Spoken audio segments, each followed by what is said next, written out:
সেটা হলো যে আমরা যেটা মনে করতেছি এবং এটা পরিষ্কার, সেটা হলো শামসুল হক টুকু এবং তার ভাই বাতেন এই সাথিয়ার উপর যেই অরাজকতা করেছিল এবং তারাই লোক ভাড়া করে বিভিন্ন জায়গা থেকে লোক নিয়ে এসে সন্ত্রাসী ভাড়া করে এই অরাজকতা সৃষ্টি করছে। এবং আমরা যেটা খেয়াল করে দেখলাম, এই গাড়িগুলো যা ভাঙচুর হয়েছে সাথিয়ার মানুষের ভাঙচুর হয়েছে, বেড়ার মানুষের ভাঙচুর হয় নাই।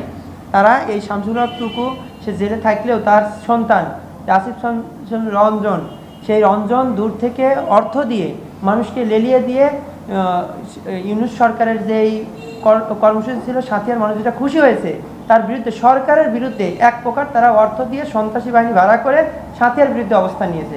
আমরা এর তীব্র নিন্দা জানাচ্ছি এবং এটা পরিষ্কার এই আন্দোলনের সাথে এই ভাঙচুর আন্দোলন যারাই আছে আমরা মনে করি তারা ফাসিস্টের দোষর হিসাবেই তারা আখ্যায়িত হবে। আপনারা অবগত আছেন, বিগত দিনে আমাদের পিএইচ নিয়ে সমস্যার কারণে আমাদের আইপি কিছু সংখ্যক দেওয়া হয়েছিল সরকারের মতামত অনুযায়ী।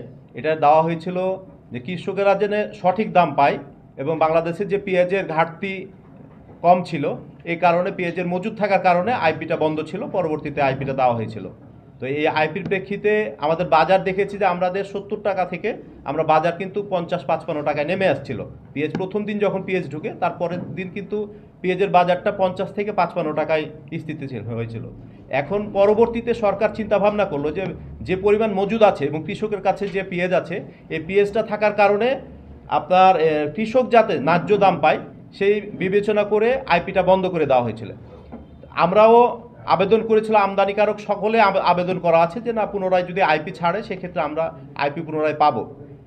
বর্তমানে আমরা দেখতে পেলাম একটা ঘটনা যে মহামান্য হাইকোর্টের আদেশে আমাদের কয়েকজন আমদানিকারক হাজার হাজার মেট্রিক টন পেঁয়াজের আইপির জন্য পারমিশন পেয়েছে।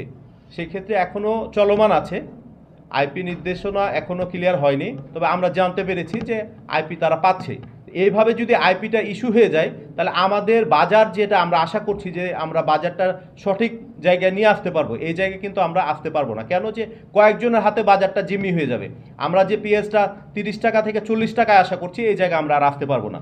তো আমরা আশা করব সামনের দিনে আমাদের সরকার এবং স্ব দপ্তর এবং মহামান্য হাইকোর্টের কাছে আমাদের অনুরোধ যে আইপিটা ওপেন করে দেওয়ার জন্য। আইপিটা ওপেন হলে আমরা সাধারণ জনগণের কথা চিন্তা ভাবনা করে আমাদের আইপিটা ওপেন করে দেওয়া উচিত বলে আমরা মনে করি।